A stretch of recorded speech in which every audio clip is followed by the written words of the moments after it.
안녕하세요. 폴리앤 파트너스의 이종원입니다. 이번 시간에는 사업 계획서를 작성하기 전에 꼭 봐야 하는 영상 세 번째 시간입니다. 이제 앞서 그 첫 번째와 두 번째는 문제에 대한 정의를 하고 그 다음에 솔루션을 이제 어떻게 개발하는지에 대해서 말씀을 드렸어요. 그러면 문제를 정의를 하고 그 솔루션을 이제 개발을 했다면 얘를 이제 어떤 틀에다가 담아야 되거든요. 그 틀에 담아놓고 이제 생각을 해보는 겁니다. 여러 가지 중요한 것들이 뭐가 있는지, 그 다음에 이제 고객들하고 어떻게 만나야 되는지, 이런 것들을 정리하는 게 비즈니스 모델이라고 하는 거예요. 그 틀을 우리가 한번 작성을 해보는 거죠. 이 작성을 하는 이유는 이제 뭐 여러 이유가 있지만, 궁극에는 이 아이디어를 만드는 제너레이터가 생각하는 것이 뭐 좀 궁금하잖아요. 내가 제대로 생각하고 있는 건지 아니면 많은 사람들이 공감할 수 있는지 없는지 이런 것들을 확인하기 위해서 이 모델을 만들어 보고 궁극에는 공유하는 겁니다. 공유. 내 생각을 공유하려면 뭐 그냥 말로써 이렇게 얘기해도 되겠지만 그 말로 전달하는 것보다 비즈니스 모델로서 상대방한테 얘기해보고 그 상대의 의견을 계속해서 청취하면 이 비즈니스 모델의 여러 가지 문제점이라든가 생각 안 해봤던 부분들을 고려해 볼 수 있거든요. 그러면서 이제 비즈니스 모델을 계속 디벨롭 할 수 있어요. 그러니까 문제의 정의에서 문제가 있었으면 다시 문제의 정의로 돌아가 볼 수도 있고, 그 다음에 솔루션을 했는데 다른 사람들 더 좋은 의견을 냈을 수 있어요. 그러면 솔루션 개발을 다시 돌아가서 고민해 볼 수 있다라는 거예요. 그래서 비즈니스 모델은 공유를 목적으로 하는 겁니다. 공유하지 않는 비즈니스 모델 개발은 의미가 없어요. 그냥 문제 정의하고 솔루션 개발하고 그냥 정리정돈 해보고 끝? 그러면 비즈니스 모델을 할 이유가 없죠. 그냥 사업계에서 쓰면 되니까. 그래서 비즈니스 모델을 개발하는 이유는 뭐냐면 이제 내가 아닌 뭐 팀원들과 혹은 뭐 팀원들하고 문제의 정의와 솔루션 개발을 하셨다면 제3자, 뭐 멘토라든가 뭐 나한테 자문을 해주시는 분 혹은 나보다 훨씬 더 경험이 많으신 분들을 통해서 아니면 뭐 경험이 적어도 상관없습니다. 그냥 친구하고도 얘기하셔도 돼요. 친구의 의견도 한번 좀 들어보고 그 다음에 뭐 타겟 고객이 될 만한 사람들한테도 한번 물어볼 수도 있는 거잖아요. 저 이렇게 생각하고 있는데 이런 사업을 하면 어떨까요? 그럼 그분들이 이야기를 들을 때 그냥 말로 듣는 것보다 이렇게 비즈니스 모델로 보여주면 빨리 이해하고 그 다음에 이제 저는 이런 것들이 더 중요한데요? 라고 할 수 있잖아요. 그런 것들을 계속해서 모니터링 하시다 보면 이 비즈니스 모델에 들어가 있는 구성 요소들에 대해서도 한번 생각해 볼 수 있고 더 발전시킬 수도 있고요. 무엇보다도 문제의 정의가 제대로 됐는지 혹은 솔루션이 제대로 고객이 원하는 대로 설계가 돼가고 있는지를 알 수가 있어요. 여기까지가 여러분들이 정말 창업하기 전에 사업계획서 작성하기 전에 하셔야 될 일입니다. 자, 이 9개 칸이 그 비즈니스 모델에서 많이 쓰고 있는 방식의 캔버스입니다. 이거를 채워보는 거예요. 먼저 타겟 고객을 설정을 하고 우리는 이 타겟 고객들이 원하는 뭐 페인 포인트라고 하는 부분들을 공급을 해주는 거죠. 어떻게 공급을 하는지 뭐 온라인인지 오프라인인지 뭐 여러 가지 방법론이 있을 거잖아요. 이분들한테 전달을 하고 중요한 거는 이 전달할 때 고객과의 관계를 어떻게 탄탄하게 유지시키느냐가 중요한 거지. 이거 한 번 사고 필요 없어. 이러면 이분이 뭐 다음에 구매하거나 서비스를 받으려고 오지 않을 수 있잖아요. 그러니까 이 고객들을 관리를 어떻게 해야 되는 건가에 대한 것도 정리를 해보는 겁니다. 그 다음에 이 같이 내가 이제 생각하는 내가 뭐 유기농에 관련된 상품을 공급을 할 거야 한다고 치면 그 유기농 공급을 하기 위해서 내가 스스로 다 할 수는 없으니까 메인은 제가 해야 됩니다. 메인은 내가 해야 되고 메인은 내가 하고 내가 메인이 아닌 서브적인 일들은 파트너들을 통해서 구현을 해야 됩니다. 내가 다 하면 좋지만 그래서 내가 개발자야. 그러면 영업 마케팅을 못해요. 그럼 파트너가 영업 마케팅을 해줄 수 있는 파트너를 고르면 되잖아요. 마케팅 용역사라든가 이런 컨설팅 회사들 이런 데 이제 일을 주는 거죠. 여기에 이제 필요한 자원이 뭔지를 점검해보고, 그리고 나는 그 자원들을 확보하기 위해서 어떠한 활동들을 해야 되는지 적어 놓는 거예요. 이렇게 했을 때 어떤 비용들이 많이 들 거냐. 예를 들면 고객하고 관계에서도 뭐 마케팅 비용이 들 거고, 파트너들을 한테 비용을 줘야 되니까 여기서도 비용이 들 거고, 즉 이 고객과 그다음에 핵심 파트너를 만나는 데 있어서, 커뮤니케이션 하는 데 있어서 드는 모든 비용, 이걸 한번 그냥 여기 계산하라는 게 아니라 어떤 것들이 있을 수 있는지 이렇게 이제 적어보는 거예요, 여러분. 브레인스토밍 하는 겁니다. 여기다가 아주 구체적으로 숫자까지 쓰라는 건 아니에요. 쓸 수 있으면 더 좋죠. 어차피 사업계획서에 써야 되니까. 그러나 목적은 어떠한 것들이 발생할 수 있겠구나라는 거를 그냥 적어보는 겁니다. 그리고 나는 이제 수익을 어떻게 가져갈까? 뭐 판매되는 거를 가질 수도 있고, 뭐 광고 수익을 가질 수도 있고, 기타 등등이 있겠죠. 이거 적어보는 거예요. 이거 적어보고 이렇게 나인블럭을 완성을 해놓고 캔버스를 가지고서 많은 사람들과 한번 커뮤니케이션을 해보면서 내가 제대로 이 가치 제한을 구현하기 위해서 파트너들하고 잘 설정을 해놓은 건지도 좀 확인해 볼 수 있고, 뭐 고객들한테 접근하는 방법을 많은 사람들하고 얘기하면서 좀 더 고도화할 수도 있고, 혹은 내가 타겟 고객을 제대로 잡았나? 라고도 확인해 볼 수도 있는 거예요. 이게 이제 처음에 이제 문제에 대한 정의가 제대로 됐는지도 다시 한번 점검을 할 수 있는 거고, 그 다음에 솔루션을 제대로, 이게 가치 제한이 솔루션이잖아요. 내가 솔루션을 제대로 만들었나? 생각해 볼 수도 있는 거고, 그 다음에 이제 여러분들이 항상 생각하셔야 될 게 뭐냐면, 이 가치 제한의 핵심은 나에게 있어야 돼요, 나에게. 이 가치 제한이 이 파트너로부터 나오면 안 됩니다. 그러면 핵심은 누가 갖고 있어요? 얘가 갖고 있는 거잖아요. 그쵸? 이런 사업 하시면 안 돼요. 예를 들면 이런 거죠. 내가 AI 관련된 플랫폼을 만들고 싶어요. 근데 나는 AI를 할 줄 몰라. 그럼 아웃소싱을 해야 돼요. 근데 AI 기술 개발이 핵심이에요. 우리 회사의 가치 제한이야. 그러면 큰일 나는 거죠. 왜? 핵심이 여기 있으니까. 그러면 얘네들이 제대로 구현 안 해주면 나는 가치 제한을 궁극에 고객한테 줄 수가 없단 말이에요. 적어도 가치 제한은 내가 가지고 있어야 돼요. 내가 주도권을 가지고서 구축할 수 있어야 돼요. 그러니까 많은 창업자들 분들이 뭐 요즘 AI에 관련된 뭐 서비스 플랫폼들 자꾸 들고 오는데 본인이 할 줄을 몰라. 만약에 이게 영업 플랫폼이나 마케팅 플랫폼이라는데 내가 그 분야를 잘 알아. 그리고 AI는 보조적인 역할이야. 그러면 AI 개발하는 거는 파트너를 통해서 구현할 수 있는 게 맞아요. 그런데 그게 아니라 AI 기술 자체가 핵심이야. 이게 아니면 고객들한테 내가 가치 제한을 할 수가 없어. 그런데 나는 AI를 할 줄 몰라. 그런 창업자들은 대체로 성공하기가 어렵죠. 만약에 팀빌딩 내에서 해결한다. 그거는 되는 거예요. 나라고 하는 거는 팀을 얘기하는 거니까. 근데 1인 창업자들이 보통 개발을 직접 못하고 다 아웃소싱으로 통하려고 하는 때 이런 것들을 얘기를 안 해보고 그냥 사업계획서 써갖고 온단 말이죠. 그러면 가치 제한은 할 줄은 아는데 본인이 안 갖고 있기 때문에 여기에 매달려야 된다는 거죠. 끌려다녀야 돼. 여기가 핵심이 되는 거죠. 이런 비즈니스 모델은 존재할 수 없어요, 여러분. 이런 거는 거의 다 실패합니다. 여러분들이 갖고 계셔야 돼요. 내가 잘 아는 거, 내가 주도적으로 할 수 있는 것이 가치 제한이어야 돼요. 그리고 보조적인 역할을 하는 게 핵심 파트너고요. 그것들을 이제 이렇게 적어보면 여기 1번부터 9번까지 나인블럭이니까 쭉 기술을 해놨어요. 여러분들이 한번 쭉 읽어보시면 제가 얘기했던 것들 앞에서 그냥 표에서 캔버스에서 얘기했던 내용들이 여기 나옵니다. 제일 중요한 게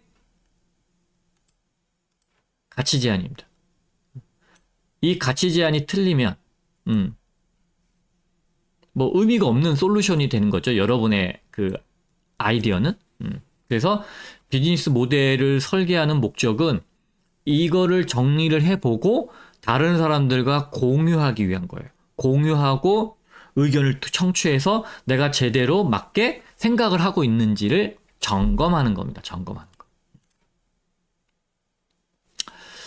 자, 그래서 여러분들이 이제 주의해야 될 게 뭐냐면, 가치 제한이 제일 중요하다고 아까도 말씀드렸잖아요.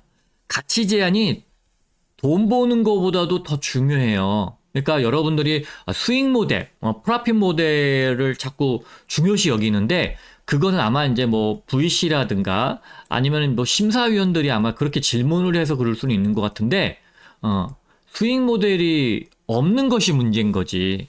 수익 모델이 중요한 게 아니에요, 여러분.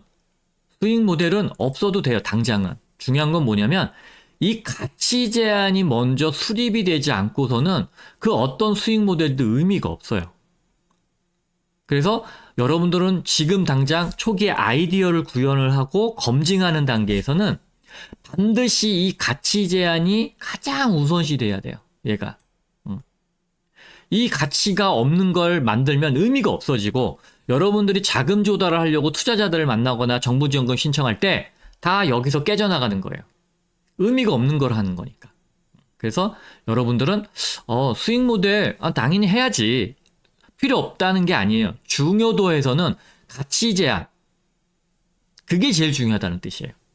그래서 돈을 못 벌어도 돼요. 타겟 고객이 돈을 안 내도 돼요. 다른 방식으로도 돈을 벌 수 있어요. 예를 들면 광고 플랫폼 같은 경우들은 뭐 사용자가 돈을 안 내요. 오히려 돈을 받아가죠. 그러면 광고주들이 많은 사용자들이 이 플랫폼에 있어. 그럼 광고하러 들어오거든요. 근데 가치 제한이 흔들려서 이거를 써야 될 이유가 없어. 그러면은 많은 사람들이 이 플랫폼에 가입을 안 해. 그럼 광고주들이 이 플랫폼에서 광고하려고 들겠어요? 당연히 안 하죠. 그러니까 사용자들한테 주는 가치 제한이 가장 우선시 돼야 되고 그 다음에 고려할 게 수익 모델이라는 거예요. 중요하지 않다가 아니라 여러분들은 가치 제한을 먼저 놓치면 수익 모델을 아무리 잘 만들어도 소용이 없다. 쓰는 사람이 없는데 어떻게 수익 모델이 잘 돌아가겠어요. 그 다음에 비용 구조일 때 비용 왼편 아래에 있는 거고 이제 수익이 오른편 아래에 있는 건데 물론 이게 균형점을 잇는 것이 말은 이제 뭐 좋죠. 그런데 여러분이 이제 중요하게 생각해야 될 게 뭐냐면 이 가치를 유지하기 위해서 비용이 수반되는 거는 어느 정도 감내를 해 주셔야 돼. 왜? 이게 제일 중요하다고 제가 말씀드렸잖아요. 이게 흔들리면 뭐 돈을 아무리 벌던 비용을 줄이던 그게 의미가 없어요. 내가 유기농을 고객들한테 주기 위해서 비즈니스 설계를 했는데 비용을 좀 아끼려고 유기농에서 한 발짝 물러선 뭐 친환경 제품을 써. 여러분 유기농과 친환경은 완전 다른 문제예요, 여러분. 농약을 유기농은 아예 안 쓴다. 혹은 친환경은 쓰지만 조금 쏜다.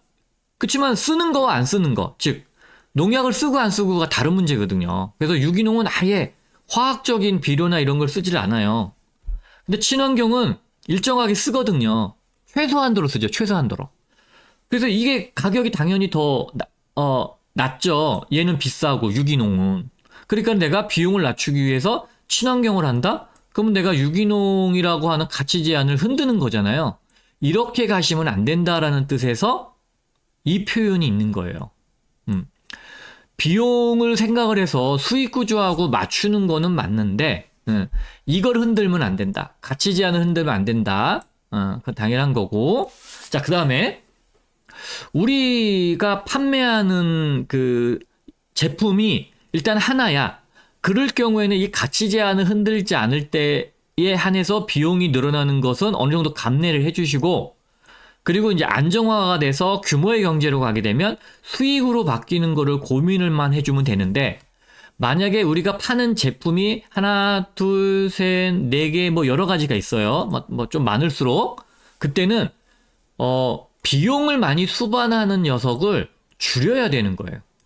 그리고 수익이 늘어나는 쪽으로 제품군을 몰아가야 되는 겁니다. 그쪽으로 가셔야 돼요.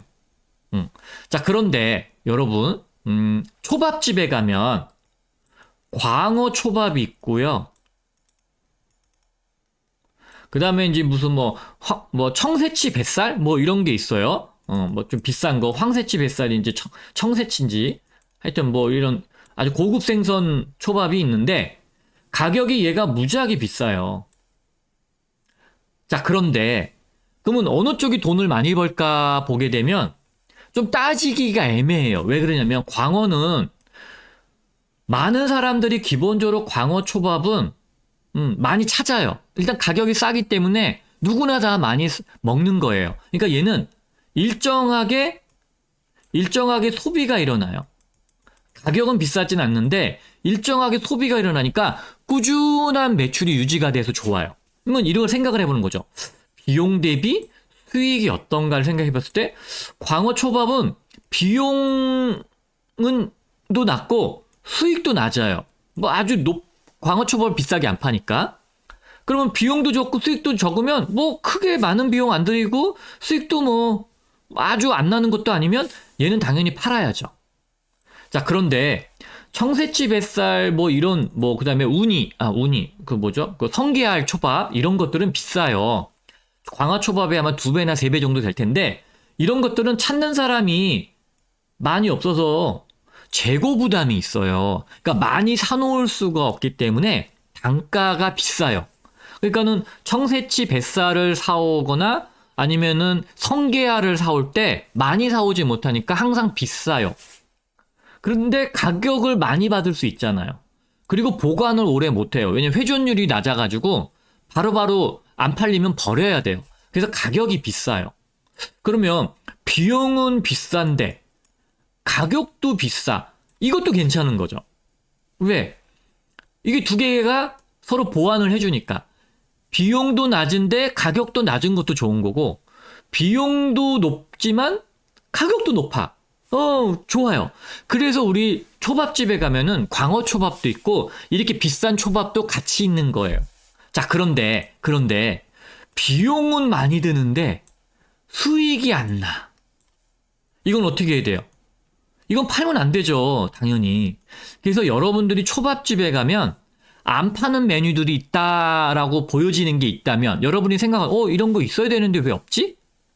그런 것들은 비용은 비싼데 수익이 안 나는 거예요. 광어 초밥보다도 못하고 이런 청새치 뱃살 이런 거보다도 못한 거예요. 그러니까 둘 다 높아지든지 둘 다 낮아지든지 하면은 일단은 상품으로서 가치가 있는데 비용 물론 제일 환상적인 건 비용 낮고 수익이 높은 거죠. 근데 이런 것들은 잘 없어요. 이런 것들은 글쎄요. 어떤 특정한 스팟, 시기, 장소, 뭐 이런 거에 의해서 좀 그럴 수는 있을지 모르지만 대체로는 둘 다 올라간다든가 둘 다 내려간다든가 뭐 이런 제품들이 많아요. 그래도 둘 다 내려가면 다 좋은 거니까 올라가도 좋은 거고. 근데 최악은 우리가 비용은 높고 수익이 낮은 놈은 팔면 안 되죠. 그런 것들은 덜어내셔야 돼요. 그래서 여러분들이 비용하고 수익 구조를 밸런스를 잡아가면서 손실이 큰 녀석의 제품군들은 줄여나가는 겁니다. 그래서 그걸 균형을 찾아서 보셔야 되는데 예를 들어서 이런 경우가 있어요. 특정한 손님들이 가끔 와서 특정한 제품을 찾는데 이게 손실이야. 예를 들어서 손실이 나요. 그런데 이 손님을 내가 버리면 안 받아버리면 회사의 매출액에 손실이 나거나 아니면 가치 제한에 손실이 나올 수 있어요. 이건 경영자의 판단이 필요한 거예요. 야, 우리는 손실 나는 거 하지 마. 그러면 안 해도 되는 거고요. 야, 우리가 오는 손님 안 쫓아내. 이런 게 우리 가치 제한이야. 그러면 이거 받아야죠. 어떻게? 그래서 이거는 약간의 그 경영적인 철학이지만 궁극에는 이 가치 제한을 흔들지만 않는다면 어느 정도 비용이 높아지는 거는 괜찮다라고 제가 말씀드렸잖아요. 그런 범위 내에서는 수용하셔도 돼요. 근데 이게 너무 수익이 안 좋고 비용이 너무 과대해서 우리의 존립을 흔들어. 그러면 그건 하면 안 돼요. 그래서 그런 것들은 약간의 요들 있게 여러분들이 판단을 좀 해주셔야 된다.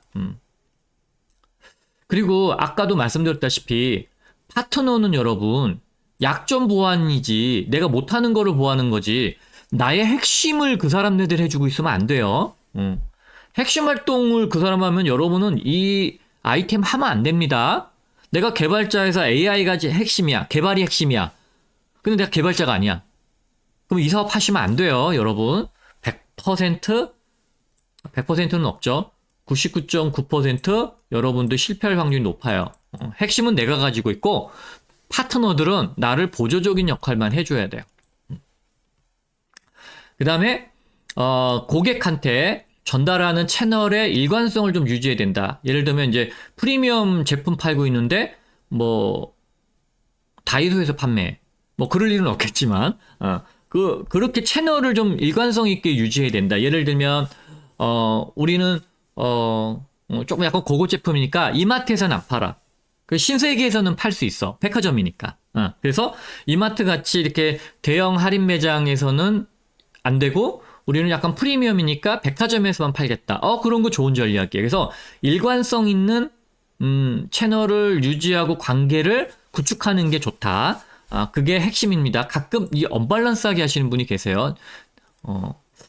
이제 예를 들면 뭐 그런 거죠. 뭐 고급 제품인데 이마트에서 자꾸 팔려고 한다든가 편의점에서 팔려고 한다든가 뭐 그런 분들이 간혹 있어요. 간혹.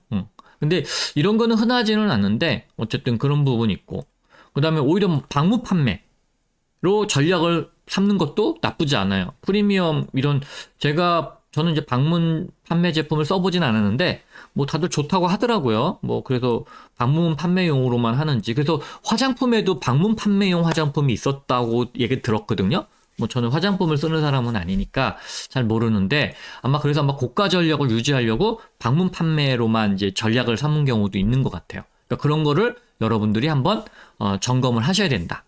그리고 이렇게 비즈니스 모델을 만들어 놓고 많은 사람들하고 이제 이야기를 해보는 거죠. 그래서 명함관리 프로그램 리멤버라고 하는 솔루션을 가지고서 한번 이 나인블락을 한번 해본 거예요. 비즈니스 모델을 이제 캔버스를 만들어 본 건데 이게 정답이다 아니다가 아니라 이렇게 작성을 해놓고 이제 상의해 보는 거예요. 그러니까 여러분들도 내 아이템을 가지고 연습하는 것도 좋고 아니면은 리멤버 가지고서 많은 사람들하고 얘기해 볼 수 있어요. 리멤버가 이렇게 해서 했대. 그럼 여러분들은 어떻게 생각해? 하고 의견을 물어볼 수 있는 거죠. 리멤버는 이제 제가 알기로는 여기에서 이제 문제가 터진 것 같아요. 명함 관리를 필요하는 사람들은 사업가가 아니죠. 왜냐면 사업가들은 다 비서나 직원이 있기 때문에 직원들한테 다 시키면 돼요. 뭐 명함 관리를. 그리고 직장인 중에 과연 명함 관리를 할 사람이 누가 있을까요? 뭐 대리나 뭐 사원들이 명함 관리할까요? 부장, 과장 요 정도 어디선가 필요할 텐데 이 사람네들이 이제 비용을 어느 정도를 내고서 쓰는 게 이제 필요할 텐데 그래서 저는 약간 프리랜서이거나 직원이 많지 않은 없거나 1인 이런 분들이 이런 걸 쓰지 않을까 그런 생각이 좀 들기는 해서 그래서 네이버가 인수해가지고 그냥 서비스하지 이걸로 돈 벌지는 않은 걸로 알고 있어요. 리멤버 자체가 이제 이 수익 모델에서 실패하는 걸로 알고 있습니다. 그래서 한번 참조해보자. 자, 그 다음에 비즈니스 모델의 기본 형태는 이제 앞에서 말씀드렸는데 비즈니스 모델의 기본 형태들은 뭐 예를 들면 IT 플랫폼 같이 뭔가 개선사항이 있거나 혹은 그런 어떤 고객의 불편함을 기술적으로 해결하려고 할 때는 링캠퍼스라고 하는 형태의 변형을 써요. 그런데 뭐 관광이거나 일반적인 어떤 서비스인 경우에는 굳이 이 링캠퍼스를 쓰지 않고 일반적인 형태의 비즈니스 캔버스를 쓰거든요. 근데 나는 IT고 기술 기반이다 그러면 이 링캠퍼스를 쓰는 게 제일 좋습니다. 링캠퍼스는 뭐가 다르냐면 이 왼편이 좀 달라요. 보시는 바와 같이 프로블럼, 솔루션 이렇게 돼 있죠. 그 솔루션을 관리하는 키 매트릭스라는 부분, 관리 요소적인 거죠. 뭐 쉽게 얘기하면 뭐 KPI라고 하는 겁니다. 그것들을 관리를 통해서 나의 가치를 어떻게 유지할 거냐, 전달을 할 거냐죠, 고객에게. 예. 그래서 요 부분만 좀 달라요. 그러니까 우리가 앞에서 언급했던 프로블럼 문제의 정의, 솔루션 개발, 그거에 맞닥뜨린 거죠, 사실은.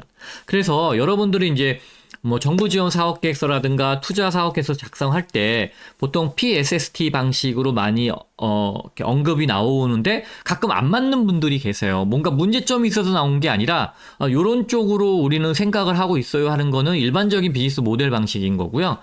기술 기반의 벤처 회사들은 대부분 링 캠퍼스 방식을 많이 씁니다. 그래서 요쪽이 훨씬 더 작성하기가 용이한 거죠. 우리가 지금 앞에서 봐왔던 뭐 문제의 정의, 뭐 그다음에 솔루션 개발을 한 거는 이 링캠퍼스 방식을 본떠서 만든 거예요. 그래서 보통 테크 기술 기반 테크 쪽에 많이 이제 기반을 둔 비즈니스 모델 방식이다, 이렇게 생각하시면 됩니다. 그래서 마이 리얼 트립 같은 경우는 IT 회사니까 여행업이긴 하지만 여행 플랫폼이잖아요. 그래서 이제 문제 정의를 어떻게 하고 솔루션을 어떻게 정리해보고, 그러면 이제 어떤 거를 이제 핵심 지표로 삼아서 가치를 유지할 수 있는지를 한번 이제 보겠다 해서 이렇게 작성이 된 것 같으니까 정답이냐 아니냐가 아니에요. 만약에 마일리얼 트립이 링캠퍼스로 작성했을 때는 어떤 건가 한번 보는 거죠. 이렇게 보고 이제 의견을 서로 교환하고 그 다음에 좀 더 고쳐보고 업그레이드 해보고 하는 방식이에요. 네. 이거를 안 해보고 그냥 대부분들이 사업계획서를 작성을 해요. 그러니까 사업계획서를 작성하고 나서 뭔가가 잘못됐다는 건 알아요. 뒤집어 엎은 거죠. 근데 여기서 캔버스를 작성을 한번 해보고 뭔가 잘못됐어. 그러면 여기서 수정을 하면 되거든요. 그리고 다시 돌아가서. 근데 많은 사람들이 쓸데없는 노력을 사업계획서에다 쓰고 나서 뒤집어 엎는 경우 혹은 포기하는 경우가 열에 7, 8이에요. 그러니까 여러분들은 조금 현명하게 여기까지 와보고서 검증하는 절차를 통해서 그 다음에 이제 뭔가 내가 관찰이라든가 타겟 고객에 대한 관찰, 그들이 원하는 것들에 대한 가치가 픽스가 되는 거에 대한 어떤 검증 작업이 끝나고 나면 그때 비로소 사업계획서 쓰는 걸 권하지, 미리 사업계획서 써가지고서 막 내봐서 뭐 정부 지원금은 됐다 안 됐다 그게 중요한 게 아니에요. 여러분 사업이 성공적으로 갈 거냐 안 갈 거냐가 중요한 건데, 일단은 뭐 너무 이제 단기적으로만 하시니까 이런 거 작성 안 하고 그냥 뭐 사업계획서 쓰고 발표자를 만들고 그냥 가서 막 하는 거예요. 그래서 이걸 되게 등한시하는 사람들이 많더라고요. 그래서 저는 여러분들 중에 뭐 만약에 저한테 상담을 하겠다 그러시면 이렇게 캔버스 정도는 작성해 갖고 주시면 좋아요. 그래야 좀 얘기하기가 좋죠. 근데 사업계획서를 작성해 갖고 오시는 분들의 열의 7, 8은 다시 작성하셔야 돼요. 그게 안타까워서 제가 서비스를 점검이라고 하는 서비스 그래서 만들어 놓은 거예요. 사업계획서 써가지고 사업계획서를 보는데 도대체 사업계획서를 사업계획서를 여러분들한테 피드백 주는 게 의미가 없을 정도인 거예요. 아이템 자체가 문제니까. 그럼 어떻게 돈은 받았는데 뭐 돌려줄 수도 없고, 뭐 돌려준 경우도 있긴 합니다. 제가 이거는 돈 받으면 안 될 것 같아서 제가 그냥 서비스를 중단하는 경우도 있긴 한데, 어쨌든 그래서 여러분들이 사업 계획서 쓰느라고 너무 힘 빼고 애쓰지 마시고 상담부터 하세요라고 하는 이유가 여러분들 고생을 좀 덜 하라고. 제가 들어보고 괜찮았고 이거 사업계획서 쓰시면 좋을 것 같아요 라고 했을 때 써도 된다. 그 전에 사업계획서 써가지고 저한테 보내려고 애쓰지 말아라. 그런 뜻에서 저는 이제 점검의 차원에서 이런 여기까지 아이템 문제에 대한 정의, 솔루션 개발, 그 다음 비즈니스 모델, 여기까지만 여러분들이 진도가 나간 다음에 이제 전문가들한테 자문을 받으시는 게 전 좋다고 봐요. 자, 이제 예를 들어서 한번 볼까요? 예를 들면 이제 이런 거죠. 고객의 편의성을 높이기 위해서 고객의 위치로 이동하는 세차 서비스가 있는데, 그게 이제 문제가 뭐냐면 너무 비용이 과대하게 발생되는 거예요. 비용이 문제가 너무 큰 거죠. 자, 그런데 제가 아까 뭐라 그랬어요? 비용이 커도 우리가 추구하는 곡의 가치, 명제가 흔들리면 비용을 어느 정도 수반해도 상관없다고 말씀드렸잖아요. 자, 그럼 수반해서 계속 할 수 있어요. 하는데, 이게 이제 규모의 경제가 될 거냐의 문제인 거죠. 규모의 경제가 돼서 점점 이게 비용이 일정하게 올라갔다가 이렇게 세츄에이션 되고 수익이 이제 이렇게 따라 올라가 주면 여기서 BEP가 이제 나오잖아요. 근데 이게 안 오는 거예요. 계속 높아지고 수익은 계속 이렇게 가고 있어요. 그러면 얘는 사업하면 할수록 적자잖아요. 그럼 이거는 아닌 거죠. 그러니까 이렇게 될 건지 아니면 어디서 만날 건지를 여러분이 판단해서 이 비용이 우리가 생각했던 고객이 원하는 곳으로 가서 세차를 해주는 것이 문제구나. 이게 비용이 과대하게 발생되는데 통제가 안 되고 기하급수적으로 계속 늘어나는구나. 이게 줄지가 않는구나. 주는 게 아니라 멈추지 않는구나. 그리고 이익이 올라가서 규모의 경제가 돼서 얘랑 어느 정도에서 만나? 이게 뭐 1년 뒤에 만나. 뭐 1년 6개월 뒤에 만나. 그러면 이건 해도 되는 거죠. 근데 그냥 안 만나 영원히. 그러면 이거는 이제 접어야 되는 겁니다, 여러분. 그래서 비용이 수익을 압도해서 영원히 접점이 없을 때. 그건 좋은 방법은 아니죠. 그러면 이걸 어떻게 해결하면 좋아요 하는 건, 그냥 우리가 뭐 다 사방팔방 뭐 전국에 있는 데를 다 가는 게 아니라, 특정한 핫스팟을 만드는 거죠. 그래서 뭐 서울에 하나, 수원에 하나, 천안에 하나, 뭐 대전에 하나, 뭐 이렇게 해서 거점을 만들어서 그쪽으로 오게 하는 거예요, 고객을. 그럼 내가 비용을 줄일 수 있잖아요. 그쵸? 그러면 이 수익하고 만나는 거를 어디서 만나는지를 보면 되죠. 늘긴 느는데 어느 정도 늘었다가 이렇게 세츄레이션 되고 이익이 이렇게 가다가 얘를 딱 통과해서 BEP가 나와. 여기 언젠가를 예측을 해봤을 때 만나서 우리가 한 1년만 고생하면 돼. 거점 구축할 때 그때만 비용이 많이 들어.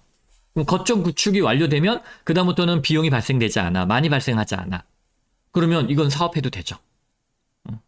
그렇게 여러분들이 비용이 과대하게 발생될 때 뭐 그냥 가치 제한을 유지하기 위해서 버티는 게 아니라 그려보는 거죠. 그려봐서 BEP가 나오는 시점을 대충 예산해보고 감내 가능할 경우에는 그렇게 변형을 시켜서 가셔도 되는데 영원히 안 만나는 거는 여러분 그거 가치 제한 지키느라고 여러분이 뭐죠? 봉사활동할 수는 없잖아요. 적자 나면서. 그러니까 이거는 이런 식으로 바꿔야 된다. 한번 보시고 그 다음에 이제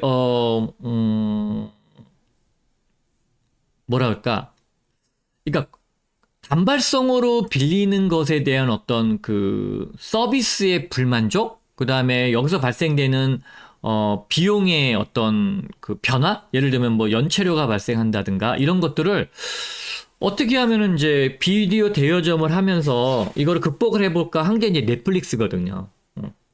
그래서 비디오를 테이프를 빌려주고 그 다음에 뭐 테이프도 안 갖고 오고 돈도 안 내고 하는 부분을 개선할 방법이 없을까 생각하다가 그러면 일정한 금액을 우리한테 제공을 하면 무제한으로 빌려는 주는데 비디오 테이프를 빌려주는 게 아니라 스트리밍을 하는 거죠. 스트리밍을. 물론 이제 초기에는 이런 스트리밍 서비스가 없었으니까 DVD를 그냥 빌려주고 하는 걸로 해서 월 구독액으로 전환했던 서비스를 시작하고 그 다음에 이제 인터넷이나 이런 속도들이 빨라지면서 이제 스트리밍 서비스로 전환을 했지만 기본적으로 연체료라고 하는 건 바이 건으로 갔을 때 벌어지는 그런 리스크를 그냥 구독으로 바꿔주는 거예요. 월정액으로. 그래서 연체료라고 하는 리스크를 좀 줄여버리고 그 다음에 충성 고객들을 높여가는 거죠. 그래서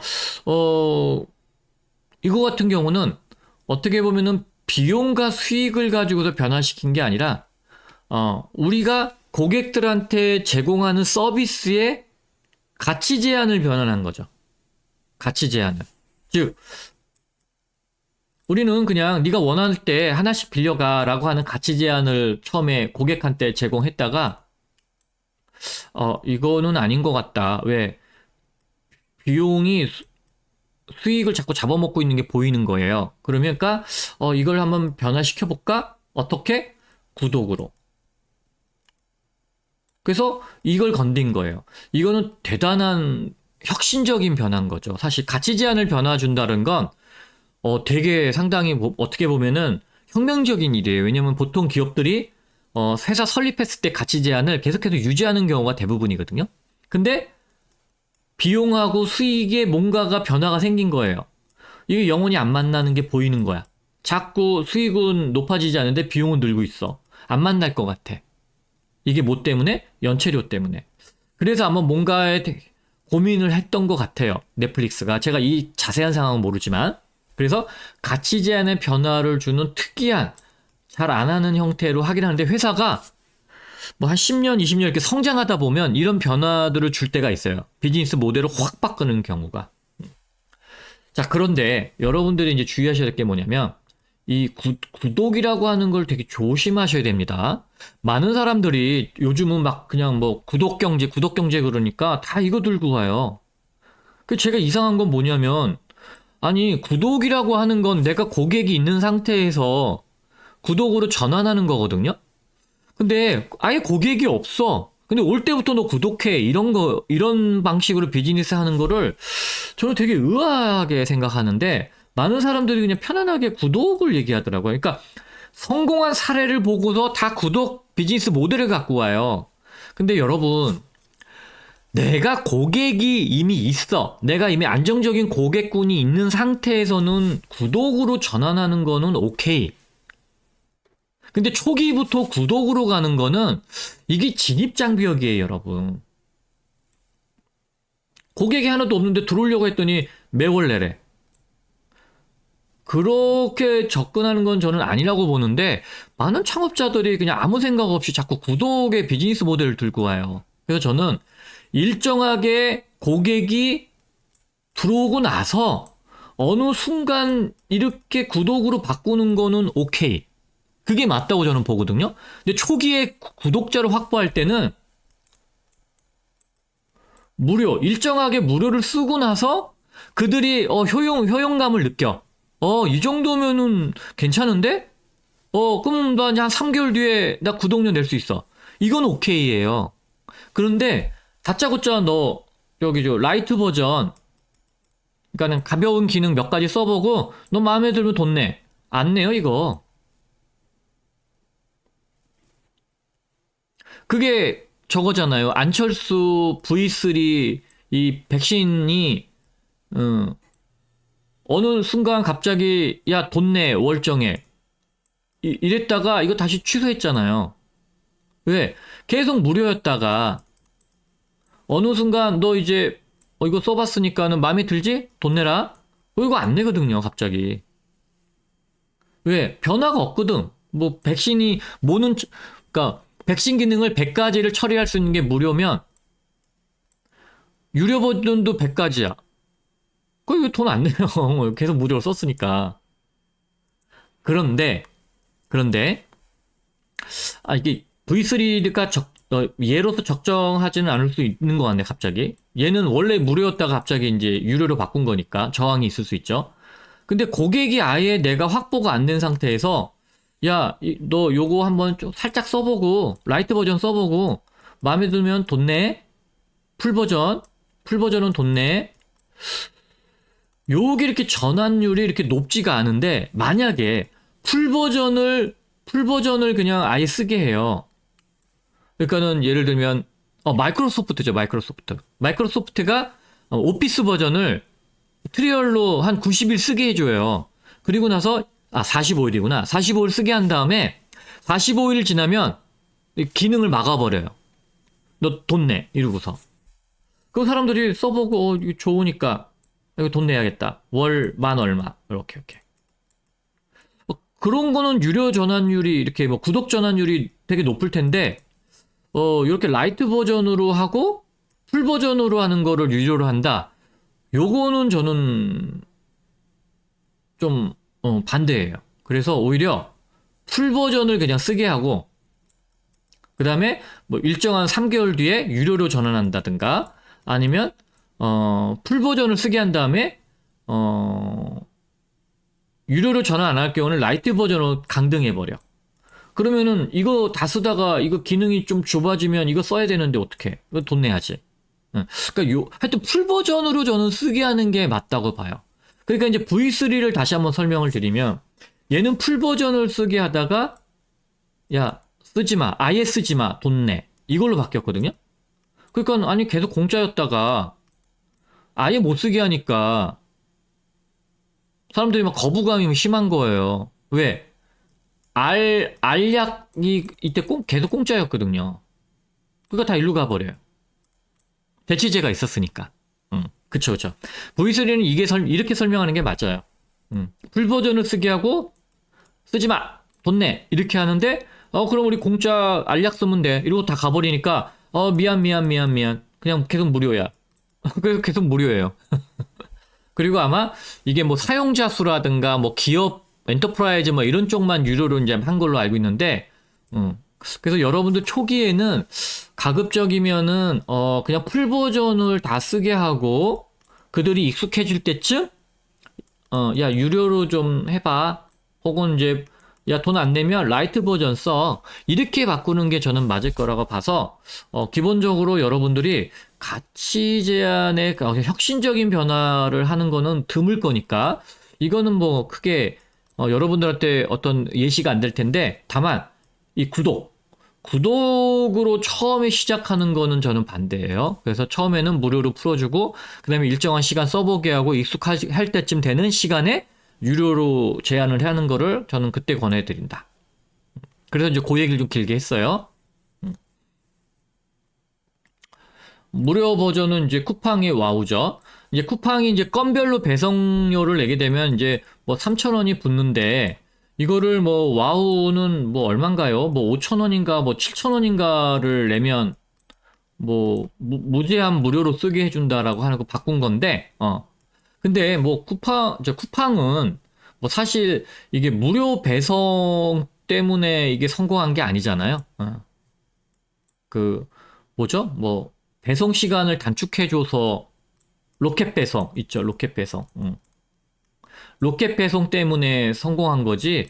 뭐 이거는 그냥 이거죠. 로켓 배송으로 성장하고 로켓 배송으로 그 다음에 이 무료 배송으로 이제 다지기 한 거죠. 다지기는 뭐다? 뭐 네이버라든가 뭐 다른 그 쇼핑 사이트로 못 가게 회원들을 막아놓은 거죠. 못 도망가게. 그런 용도지. 이게 뭐랄까 뭐 고객의 가치 제한 비즈니스 모델에서 성공한 거다라고 보기는 어려워요. 저는 뭐 이거는 그냥 이 다지기로 본 거고 성공 모델은 로켓 배송이었다라고 봐요. 유통 쪽으로.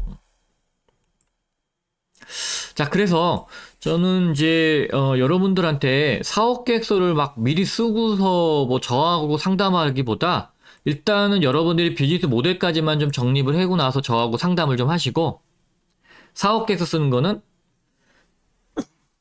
죄송합니다. 사업 계획서 쓰고 자문하는 거는 그 뒤에를 하셨는 거를 권해드립니다.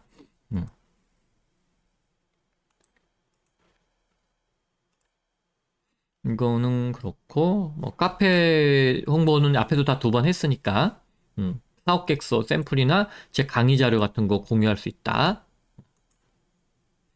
자, 그 다음에 문의는 뭐 언제든지 오케이고 물론 이제 여러분 아이템 중에 재밌는 것도 이제 컨텐츠로 만들 수 있다.